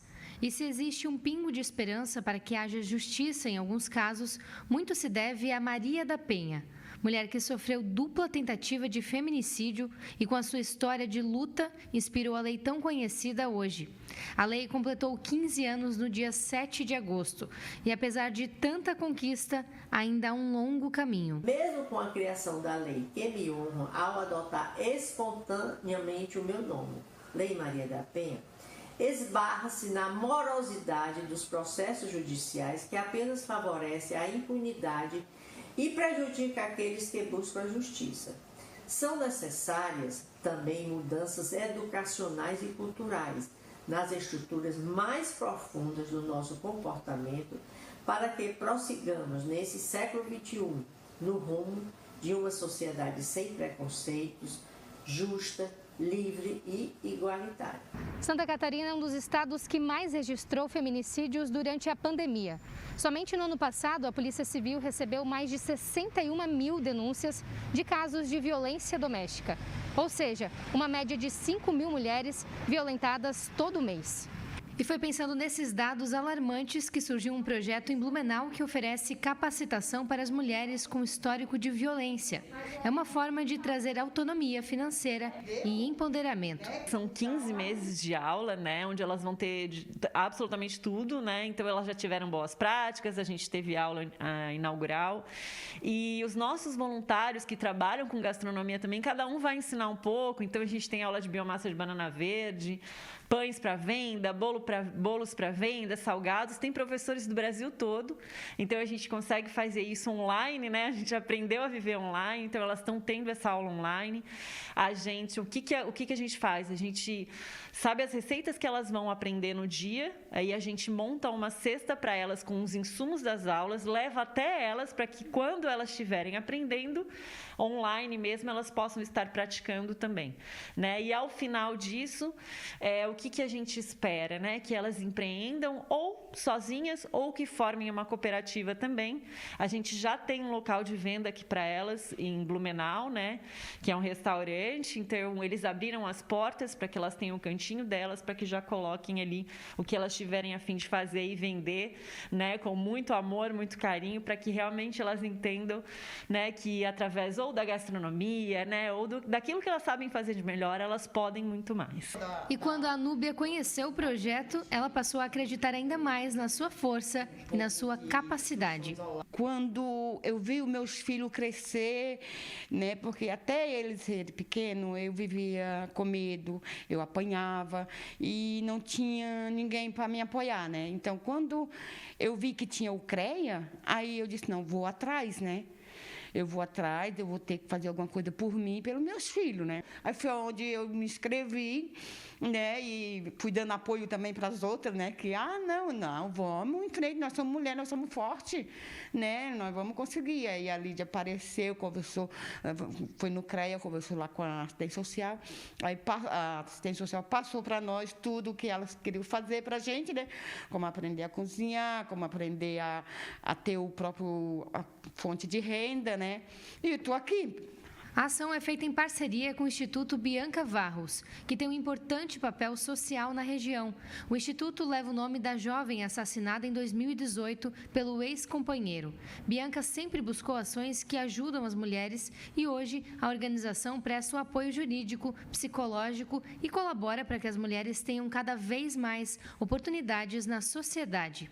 Eu acho que é um empoderamento muito grande, né? Você poder falar para essa mulher, você pode, né? Você pode muito mais, de pegar na mão realmente, de ensinar os caminhos, de contar como se empreende, né, dentro do mercado da gastronomia, o que dá para fazer. Então, realmente, eu acho que é esse desenvolvimento social, esse empoderamento de vamos lá, você consegue, a gente está aqui do teu lado para te ajudar, né, para que elas tenham a certeza de que elas podem sair da situação que elas se encontram e que elas podem muito, muito, muito mais. Fazer por elas e fazer pela família também, né? Não ficar calada, né? Não se prender identificada com medo de alguma coisa. Não, se for possível denunciar, denuncie. Eu fiz isso, né? Eu denunciei o meu marido e ele mudou, um pouco mudou. Mas não é só isso que eu quero. Eu quero ter a minha própria autonomia, a minha própria liberdade, né? E ver essa oportunidade de eu aprender a cozinhar, de eu aprender a ter o meu dinheiro e vou, com unhas e dentes, vou agarrar, porque não é toda a sociedade que dá essa oportunidade para essas mulheres, né? Porque essas mulheres precisam de ajuda, né? Nós mulheres, eles pensam que nós somos frágeis, mas nós não somos. Olha a Lídia aí, né? Ela tem o próprio negócio dela ali, que já está apoiando as outras mulheres que precisam, né? Então, eu creio que se a gente se inspirar nela, a gente também chega lá, né? E o Conselho Nacional de Justiça revelou como está o banco de medidas protetivas, que são aquelas impostas pelo Judiciário para que o agressor fique longe da vítima. A gente vai conversar agora com a Arlis Amaro, que tem os detalhes e vai contar para a gente, né, Arlis, o que diz esse relatório que agora, né, passa a ser divulgado, né, depois de 15 anos da Lei Maria da Penha. Vai ser divulgado, então, o Banco Nacional de Medidas Protetivas. É isso, Arlis? É isso sim, Cibele. Bom dia para você. Esse Banco Nacional de Medidas Protetivas vai reunir numa única plataforma todas as medidas que são direcionadas às mulheres vítimas de violência doméstica e também aos agressores, né? A ideia é que num único banco de dados a justiça e os governantes, né, possam monitorar se essas políticas públicas estão realmente sendo eficientes e até aprimorar, né, o que já existe. Então, o Banco Nacional de Medidas Protetivas é do Conselho Nacional de Justiça e só um dado aqui para vocês terem uma ideia, só em 2020 a Justiça concedeu mais de 386 mil medidas protetivas às mulheres vítimas de violência. O ano de 2020 foi um ano bastante importante para a coleta desses dados, já que esse momento de pandemia deixou as pessoas mais em casa, aumentaram o número de denúncias de mulheres que são vítimas de violência. Então, agora, nesses 15 anos de Lei Maria da Penha, a instalação desse banco, né, dessa plataforma que vai reunir esses dados, é claro, muito importante para que essas políticas continuem sendo aplicadas, sejam melhoradas, né? Por exemplo, aqui o Brasil é considerado pela ONU como um dos 3 países que tem as melhores leis contra a violência doméstica. Então, é um dado bastante importante, expressivo, e agora com a inclusão desse banco aí em mais essa ferramenta contra essa situação, a ideia é que essas medidas sejam ainda mais eficientes no combate à violência contra a mulher. A gente continua acompanhando, né, essa situação aqui no estado. A gente já informou aqui em outras oportunidades no SCC Meio Dia que, inclusive, o número de casos de feminicídio aqui em Santa Catarina diminuiu no primeiro semestre desse ano comparado com o ano passado. Justamente é a força, né, da mulher, a força dessas medidas protetivas, de todas as políticas públicas que estão encorajando as mulheres a denunciarem os seus agressores, e isso realmente faz toda a diferença na hora de acabar com essa situação de uma vez por todas, né, Sibeli? Volto contigo. É sim, Arlis, é isso mesmo. A gente sempre vai dar espaço aqui para mostrar iniciativas, ações ou projetos, como a gente mostrou em Blumenau, que dão força, né, para que a vítima consiga se reerguer, consiga sair desse ciclo de violência psicológica, física. E agora, então, mais uma iniciativa, né, que esse banco de dados vai ser, então, divulgado. Hoje vai ter ao vivo, né, os detalhes vão ser divulgados, como vai ser, como vai funcionar, quem vai fazer uso dessas informações. Provavelmente vai ajudar no sistema da polícia para dar mais eficácia ainda, né, no andamento das medidas protetivas. Mas está aí, mais uma iniciativa positiva para acabar com esse ciclo de violência que muitas mulheres acabam enfrentando.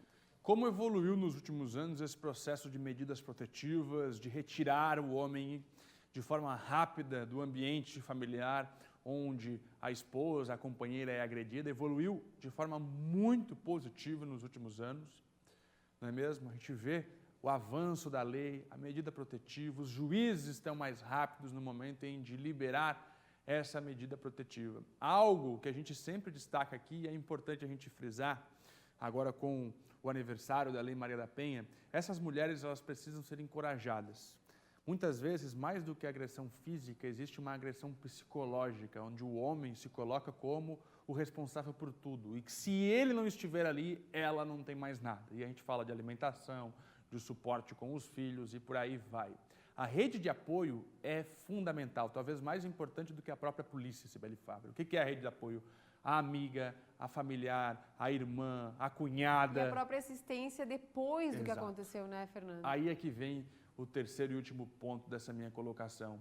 A mulher tem que ter um suporte.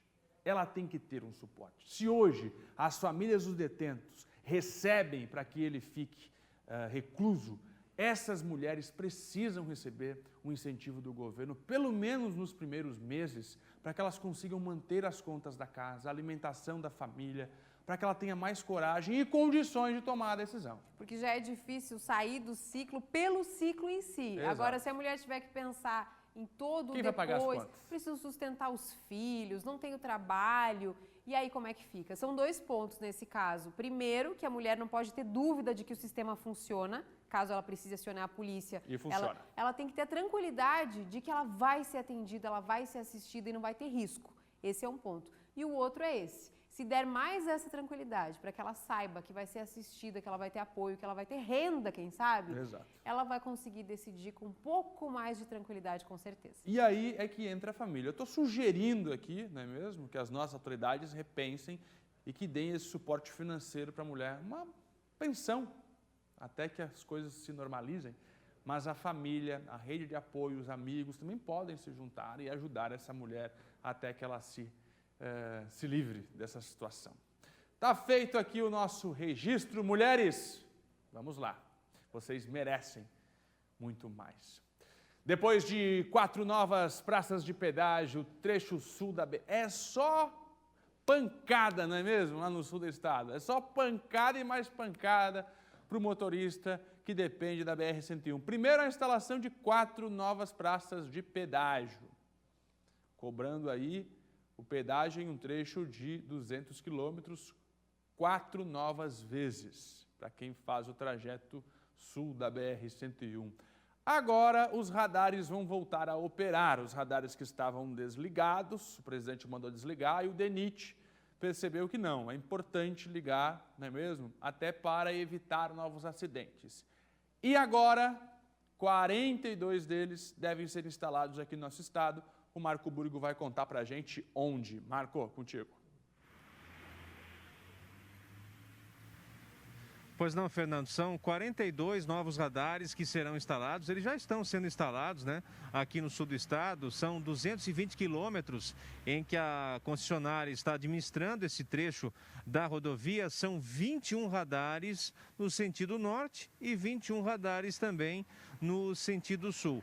A instalação e os locais desses radares depende muito do número de acidentes, né? Isso também acaba contribuindo para a escolha, é um critério de escolha, e a concentração maior vai acontecer entre Capivari de Baixo e Laguna. Mas também na região de Criciúma e mais ao extremo sul, em Araranguá, radares também deverão ser colocados. O limite de velocidade, 90 km por hora para veículos pesados e 110 km por hora para veículos leves. Então, são 220 quilômetros que terão aí 42 radares instalados. Além dessas 4 praças de pedágio, né, que já estão em operação há mais de 3 meses aqui no sul, desde maio. Para quem faz, por exemplo, né, o trajeto Porto Alegre até Florianópolis, desembolsa aí mais de R$ 26,00, né? E o trecho sul da BR-101 já contribui, né, com cada praça com R$ 2,10 por eixo. Então, dói no bolso a questão aí das praças de pedágio, e agora os radares também vão fiscalizar intensamente. E a ideia, a expectativa é de que os radares já funcionem no mês de dezembro, no final desse ano. Voltamos ao estúdio. Obrigado, Marco Burgo. Informação ao vivo, direto do sul do estado. É isso, 42 novos radares na BR-101, viu, minha gente? E contra os radares eu não vou mudar de ideia. Quando mandaram retirar, eu comentei aqui. Não é hora de tirar radar porque o povo não tem educação para as nossas rodovias. E ponto final. Tanto que os acidentes voltaram a crescer, o DENIT mandou instalar de novo. Aí fica o povo, né? Tem radar, não tem radar, tem que cuidar, não tem que cuidar? Tem que cuidar. Vai doer no bolso daquele que não respeitar a velocidade de 110 km para veículos de passeio e 90 km para veículos pesados. É bem diferente da praça de pedágio, das 4 praças de pedágio em um trecho de 200 km. Aí é palhaçada. Aí a gente sempre trouxe aqui que é vergonhoso. Um trecho de 200 km, você para 4 vezes para pagar pedágio. É inacreditável. Inacreditável. Uma rodovia que está com obra atrasada, a BR-101, Grande Florianópolis, por exemplo, há 10 anos, que é o anel de contorno viário. Então é impressionante. O radar é o seguinte, se tu respeitar, meu amigo, não tem problema nenhum. Pode colocar radar a cada 10 metros. E é importante, porque o povo não tem educação. Não tem educação. Onde é que já se viu? Acidente com morte acontecer em rodovia duplicada, onde ainda tem uma mureta no meio para dividir as pistas, e acontece acidente com morte? Não faz sentido. Não faz sentido. A alta velocidade. Está aí, mais uma vez, o que a gente falou durante todo aquele período de desligamento dos radares, o DENIT provando que realmente a polícia, quando contrariou essa decisão, nós aqui, todos aqueles que foram contra a retirada dos radares. Ah, vai doer no bolso. Se tu respeitar, não dói no bolso. Se tu respeitar, não dói no bolso. E é isso. Eu quero mais segurança, sim, nas rodovias. O pessoal pisa e pisa pesado. Um homem de 43 anos dirigiu um veículo que colidiu contra outros carros após trafegar na contramão, na BR-101 em Joinville. É sim, Fernando. Segundo a PRF, ele estava embriagado e o acidente acabou com a morte, né? Acabou na morte de 2 pessoas, uma irresponsabilidade que o David agora traz pra gente agora os detalhes, né, David? É isso mesmo, Cibélia. Essa colisão frontal aconteceu no quilômetro 37, no sentido norte da rodovia, aqui em Joinville, do BR-101. Foi quando um carro, por volta das 11h30 da noite, entrou na contramão e acabou atingindo em cheio um carro que vinha exatamente no sentido certo. Nesse carro que vinha no sentido correto, tinham 7 pessoas e, segundo informações da Polícia Rodoviária Federal, o condutor do carro, um homem de 40 anos e um passageiro que não foi identificado, acabaram morrendo no local. No caso, as pessoas que foram atingidas por este homem que estava de maneira imprudente na contramão. Os demais foram levados a hospitais de Joinville, incluindo 2 crianças. Foram enviados aqui para hospitais da cidade. Num carro que tinha placas de Itapema estava um homem de 43 anos e esse saiu ileso. No momento ali do acidente, aconteceu muito congestionamento, então a polícia teve que fechar o tráfego para poder remover os veículos e também para que a equipe de resgate fizesse o atendimento às vítimas, algumas crianças inclusive que foram levadas aqui para hospitais de Joinville. O homem que estava no carro e que saiu ileso, que foi aí, infelizmente a pessoa que causou esse acidente, ele já foi encaminhado para a Polícia Civil daqui de Joinville. Eu volto com vocês no estúdio, Cibélia. Obrigada, David, pelas informações. É isso, né? O motorista embriagado causou acidente com 2 mortes. Inacreditável, né, gente? Sujeito bêbado provocar um acidente, matar 2 pessoas. Esse cara tem que ser preso e ficar lá. E fica lá. Só tem um jeito, Cibele, de a gente combater a violência no trânsito. Exemplo de punição para quem se comporta mal. Não dá. O sujeito mata. Gente, vocês lembram da história de Blumenau? O sujeito bêbado matou 3 meninas e tá aí. Pergunta onde é que ele tá? Prisão domiciliar. Cobertura em Balneário Camboriú. É inacreditável, gente, inacreditável. Enquanto a gente não punir esses responsáveis de forma exemplar, que é apodrecer na cadeia, os caras vão continuar bebendo e é isso aí, vida que segue, não dá para acreditar. Já já, o comentário de Cláudio Prisco Paraíso, a política aqui no nosso SCC Meio Dia tem nome e sobrenome, Cláudio Prisco Paraíso. E aí, você já conferiu hoje o scc10.com.br? As notícias de toda Santa Catarina, você confere com a gente, toda a equipe aqui do nosso SBT, trabalhando para informar você 24 horas por dia, 7 dias na semana, é a Turma da Ana no scc10.com.br. Quem usa as redes sociais sabe o quanto elas incentivam o consumismo. Vá! Fernando, você vê algo ali e logo já quer comprar, né?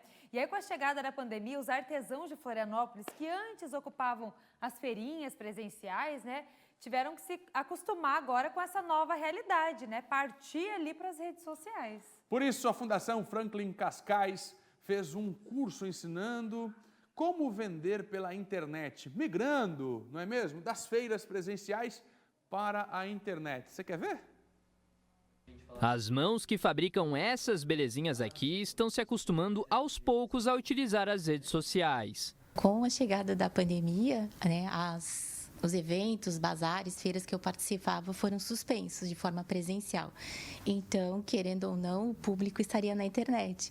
Então, a gente acabou sendo obrigado a estudar, ir atrás, né, aprender conceitos, fotografia, para poder fazer essa venda que acontecia online, presencial, de forma online. Segundo uma pesquisa feita pelo Sebrae em parceria com a Fundação Getúlio Vargas, a cada 10 empresas, 7 já atuam nas redes sociais, aplicativos ou internet, impulsionando as vendas. Esse número teve um aumento de 20% desde maio de 2020 devido à pandemia. Era um momento bem delicado, né, o início, ninguém praticamente sabia o que estava acontecendo.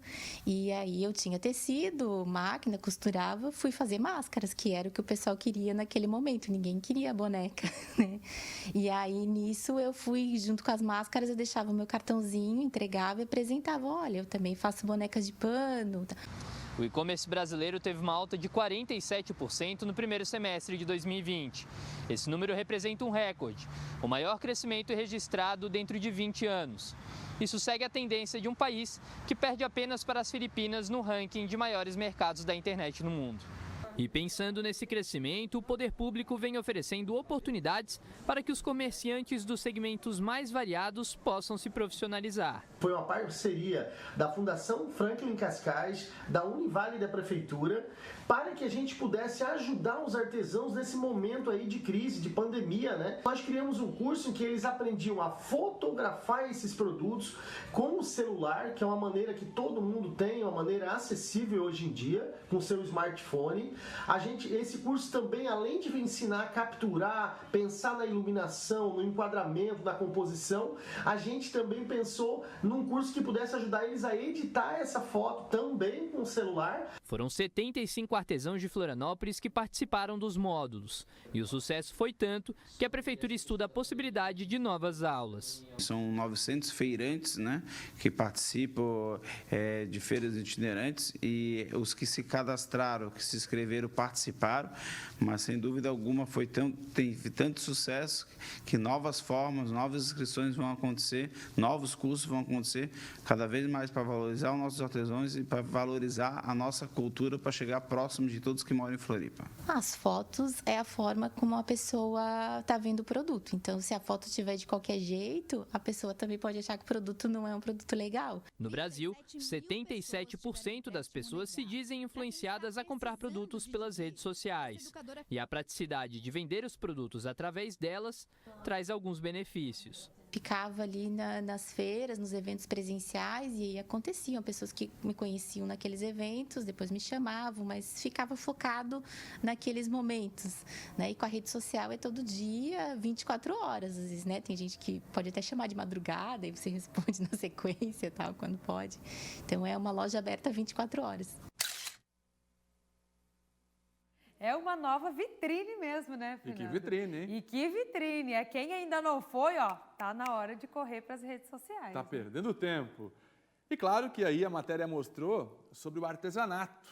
Mas todas essas dicas podem ser aplicadas para qualquer outro produto. Então você que é comerciante, pequeno comerciante, está fazendo aquele produto em casa para revender, essas dicas são valiosas e valem para todos. Leve o seu produto para a internet também, Maristé. Olha, Joinville registrou aumento no número de adoções. Foram 25 crianças e adolescentes adotados agora no primeiro semestre deste ano na maior cidade do estado. E esse número ultrapassa as adoções de todo o ano passado. Você vai conhecer agora a história do casal Rodrigo e Luciana, que recentemente adotou uma criança, e como é que está sendo a convivência, né? A relação entre pais e filhos. A gente vai ver na reportagem. O Rodrigo e a Luciana adotaram um pequeno Emanuel há cerca de um ano. A adoção sempre esteve nos planos do casal. Foi ainda durante o namoro que eles traçaram um objetivo. Os 2 primeiros filhos seriam biológicos e o terceiro adotivo. Mas algumas dificuldades para gerar o Pedro, o filho biológico do casal, o fizeram mudar de plano. A nossa dificuldade inicial de ter o primeiro filho, que foi o Pedro, já com 5 anos depois do matrimônio, levou a gente a pensar que talvez não teríamos o segundo filho biológico, ou atrasaria demais para a gente ter o terceiro filho pela adoção. Então a gente resolveu, se o Pedro veio no tempo que não era o nosso tempo, e a adoção parte da gente, então vamos mudar, vamos passar para ter um segundo filho, né, pelo método de adoção, e o terceiro, se vier pelo método natural, diríamos assim, tudo bem, vamos ter os 3 filhos então. E como o Pedro já tinha uma certa idade, já estava com 8 anos, a ideia então foi adotar uma criança com uma idade um pouco maior do que a idade de bebê. Rodrigo e Luciana leram tudo sobre adoção e buscaram orientação no fórum da cidade onde moram. O casal não fez exigências quanto à cor, a idade ou o sexo da criança. O primeiro filho deles, porém, tinha um pedido especial. Queria ser o irmão mais velho. Por isso, Rodrigo e Luciana optaram pelo perfil de adoção de crianças de 0 a 6 anos. Só foi em 2020 que o casal resolveu estender a idade da criança. Afinal, alguns anos já haviam passado. 30 minutos após essa decisão, o telefone tocou. Era o fórum, ligando para falar sobre o Emanuel. A adaptação com ele aqui foi Eu acho que foi melhor do que a gente esperava, porque ele se encaixou perfeitamente na nossa rotina, né? A gente teve que fazer bem poucos ajustes para receber ele aqui em casa. Essa inocência dele fez com que a adaptação aqui em casa fosse natural. Não é uma casa de estranho, não é um casal estranho, não é uma outra criança estranha. É o meu pai, minha mãe e o meu irmão, e aqui é a minha casa. Só no primeiro semestre de 2021, Joinville registrou 24 adoções de crianças e adolescentes. O número ultrapassa os 21 que foram adotados em todo o ano de 2020. Em Joinville, mais de 400 casais estão na fila de espera para adotar crianças de 0 a 6 anos. E em todo o estado, o número passa de 2.000 casais à espera da adoção de crianças na mesma faixa etária. Para essa psicóloga da Vara da Infância e Juventude da comarca de Joinville, houve aumento também na quantidade de entregas voluntárias de bebês ainda na maternidade. Houve um aumento grande também de entregas espontâneas de mães na maternidade, né? Elas estão entregando seus filhos para adoção, entendendo que isso não é um crime, mas sim, e que entendem que isso é o melhor para o seu filho.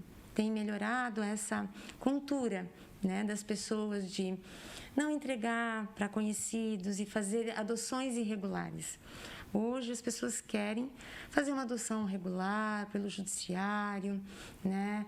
Entrar com um processo adequado, para que que não haja sofrimento, né? Joinville conta com 5 lares que prestam serviço de proteção e acolhimento a crianças e adolescentes em situação de risco pessoal e social.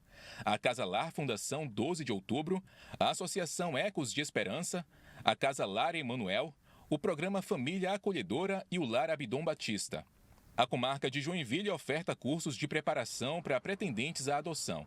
Os cursos contemplam aspectos jurídicos, sociais e psicológicos do procedimento. Em outubro do ano passado, quase 150 pessoas da região norte concluíram a preparação que é obrigatória desde 2009 para quem pretende adotar uma criança ou adolescente. Interessados em adotar podem entrar em contato com o setor psicossocial da comarca de Joinville pelo telefone 47 3130 8515 ou pelo e-mail joinville.psicossocial@tjsc.juiz.br. A adoção é um ato de coragem também, mas é uma coragem que nós estamos falando de vidas, então é uma coragem que vale a pena ser encarada como um desafio a ser encarado com o coração aberto, a adoção. Um verdadeiro exemplo, né? Tem notícia melhor que essa, né? Aumento no número de adoções aqui em Santa Catarina. Agora eu tenho um recado para vocês. Se ouvir uma boa notícia já é maravilhoso, imagina receber uma que pode mudar a sua vida. Pois é, chegou a hora de realizar o seu sonho de fazer uma graduação e construir a sua carreira. Começa hoje a Semana do Estudante Uniaselv, uma semana inteirinha de condições especiais para você fazer a sua graduação no EAD nota máxima no MEC. Olha só, matricule-se hoje na Uniaselv e garanta a primeira mensalidade grátis, mais uma bolsa de estudos a partir de 50% até o fim do curso. É isso mesmo, metade da sua graduação é por conta da Uniaselv. E mais, só na Uniaselv você conta com um tutor exclusivo da sua região durante o curso inteiro. É bom demais, né? Mas não deixa para depois, não. Invista hoje no seu futuro. Inscreva-se agora pelo Uniaselv App ou também uniaselv.com.br. O SCC Meio Dia vai para o intervalo, a gente já volta.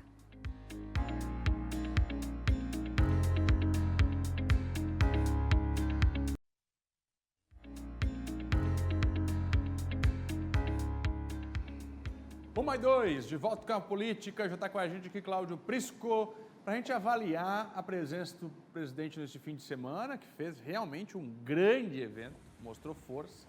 Aí está o presidente Bolsonaro com a motociata nesse fim de semana e também vamos analisar essa questão administrativa, os compromissos que ele fez como presidente aqui no nosso estado. Motociata forte, hein, Prisco? Muito forte, sem dúvida. Foi um evento memorável, monumental. Ali o presidente com o Jorginho Melo na garupa. Olha, Fernanda, a grande verdade é que nós tivemos aqui segundo a Polícia Militar, de 20 a 25 mil motociclistas. E quando o presidente falou, de 10 a 15 mil pessoas. E com um detalhe, não teve mortadela, não teve ônibus, não teve carreteiro, não teve recursos financiando a presença dos populares e prevaleceu a bandeira verde e amarela. Nada de bandeira avermelhada, ok? Tia Cris, está ótimo assim. Nada de bandeira avermelhada, não. Outro detalhe, não teve depredação do patrimônio público. Nada, agressões, brigas, colocar fogo em estátua. E o mais impressionante, lá na beira-mar continental, após o evento, não se encontrava no chão sujeira nenhuma. Uma demonstração de civilidade, de espírito patriótico. Aliás, esse sentimento cívico parece cada vez mais brotar no coração dos brasileiros, dos catarinenses, em especial, considerando o evento do último sábado. E quando falo isso, eu não estou necessariamente vinculando à imagem de Bolsonaro. Eu estou vinculando ao sentimento de que as pessoas não aguentam mais corrupção, roubalheira, ladruagem. Esse é o aspecto.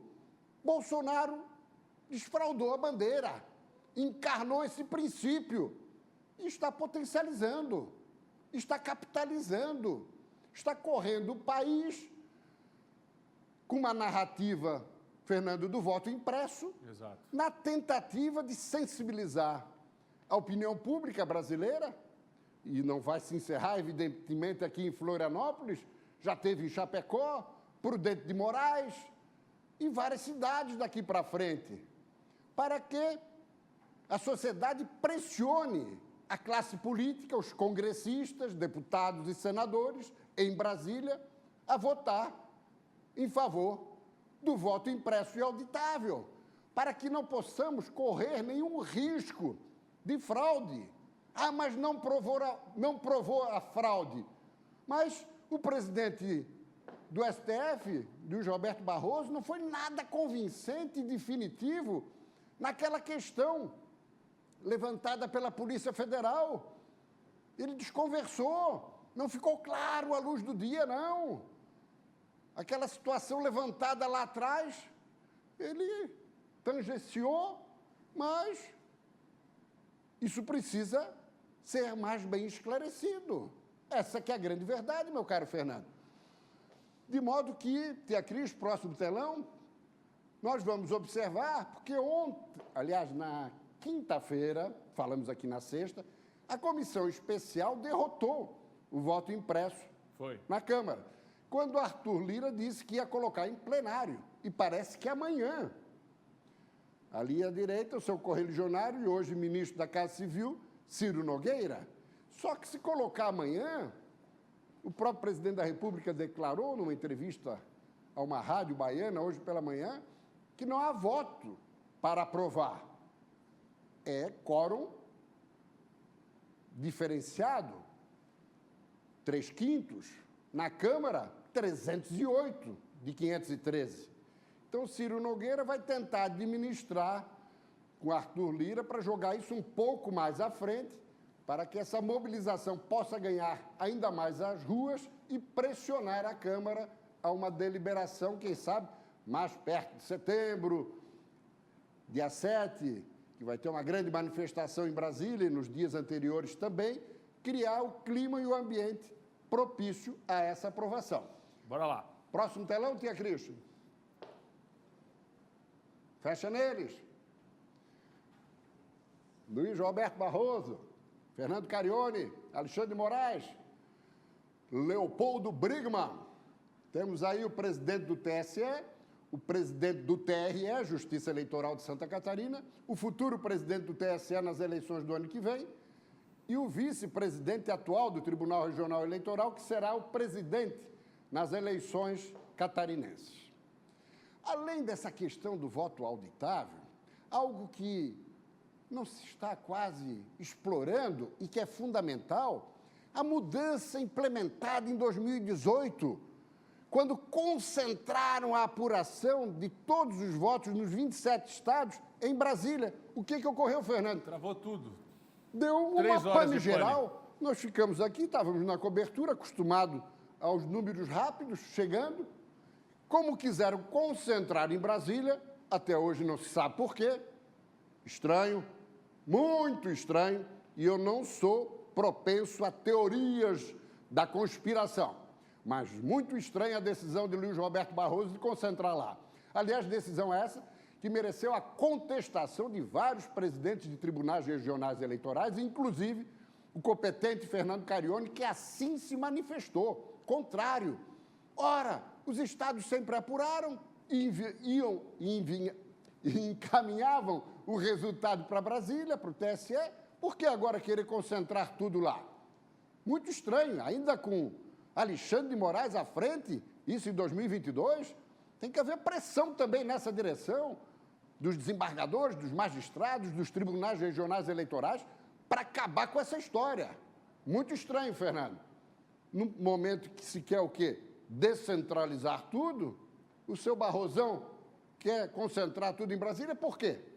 Ele que vem a público explicar. Próximo telão. Vamos lá. Muito bem, fecha aqui a crise. Aí nós temos duas fotos emblemáticas. Aqui à esquerda, Jorginho Melo, com o presidente, e à direita, Jair Bolsonaro cumprimentando Ângela Min, atual coordenadora do Fórum Parlamentar de Santa Catarina no Congresso, esposa do senador Esperidião Amin, com quem Bolsonaro dividiu a convivência por muitos anos na Câmara dos Deputados. Pois muito bem, vamos lá. Está cada vez mais claro a propensão de Bolsonaro de respaldar a pré-candidatura de Jorginho Melo ao governo do Estado. E isso fica claro nas manifestações, nos gestos praticados, não só por Bolsonaro, por seus filhos e tudo mais. Só que tem aquela máxima. Não existe possibilidade de Bolsonaro se incorporar a uma candidatura única num determinado estado se tiver outros candidatos simpáticos à sua candidatura.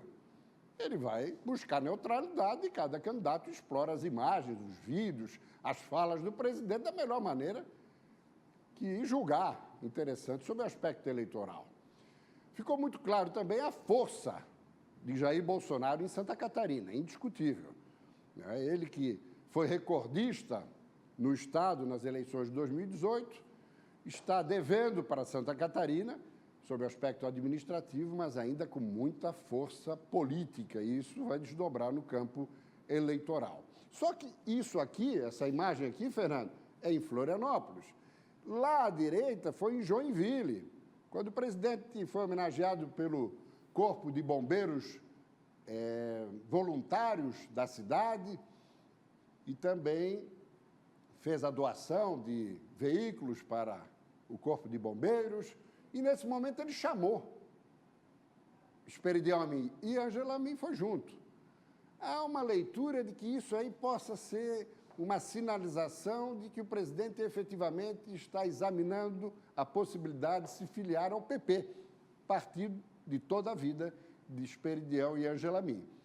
Vamos observar, até porque, se eventualmente alguém do PP simpático a Bolsonaro entrar na disputa, evidentemente que vai também pegar uma carona na candidatura presidencial. Próximo telão, Tia Cris. Aí nós temos o governador e a vice. Pois é. A vice acompanhou o presidente em tudo, de Joinville a Florianópolis. Daniela Rainer. Participou da motocicleta. Já Carlos Bolsonaro, Carlos Moisés, surpreendentemente, não foi a Joinville, onde teve um compromisso administrativo com os empresários, inclusive, cumpriu a agenda no sul do estado e não compareceu também à passeata. Pois é, e existiu uma pequena manifestação contra Moisés no momento do discurso do presidente na Avenida Beira-Mar Continental, mas que foi silenciada pelo próprio presidente. que falou o seguinte: não vamos discutir o governo do Estado aqui, vamos falar de país.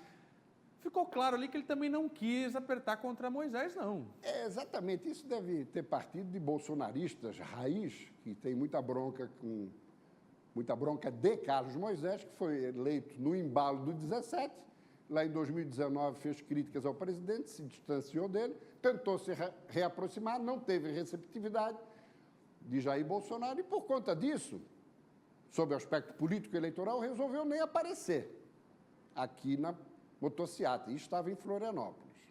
Ah, mas em Joinville ele deveria ter ido. Afinal, lá foi um compromisso mais institucional, com o empresariado, tudo mais. Até poderia ter ido. Só que, pelo visto, ele está acostumado e já estava sabendo o desfecho da visita presidencial sob o aspecto administrativo. Um 0 à esquerda. Apesar de todo o apoio que ele recebeu em 2018, na sua 10ª viagem ao Estado, muitas de cunho social, outras de cunho popular, mas ele nunca trouxe um anúncio objetivo e concreto para Santa Catarina. Nada. Não fez, e já falei isso aqui várias vezes, uma reunião de trabalho com o governo do Estado, com os parlamentares, sobre os pleitos e reivindicações, algumas reivindicações históricas. 470, 282, 163, 280, contorno viário da Grande Florianópolis, mais uma pista para o aeroporto de Navegantes, que vai ser privatizado. Aliás, a concessão já foi para frente, sem colocar a pista necessária. O problema, a Celeuma, Fernando, da 470, que o Estado quer botar 200 milhões e o governo nos lotes 1 e 2 de rodovias federais. Daí o senador Jorginho atravessou-se com o ministro Tarcísio de Freitas, que não veio nessa viagem, é bom que se diga, ficou comendo churrasco em Brasília com Ciro Nogueira. Pois muito bem, o presidente deveria ter se manifestado sobre mais de 100 entidades que disseram: presidente, foi entregue a ele esse documento, nós queremos os 200 milhões do Estado nos lotes 1 e 2, Navegantes Gaspar. Não se pronunciou sobre isso. Sobre isso, não se manifestou sobre nada. Bolsonaro continua devendo para Santa Catarina. Talvez por isso Moisés não tenha nem se manifestado, meu caro Fernando. Muito possivelmente por isso.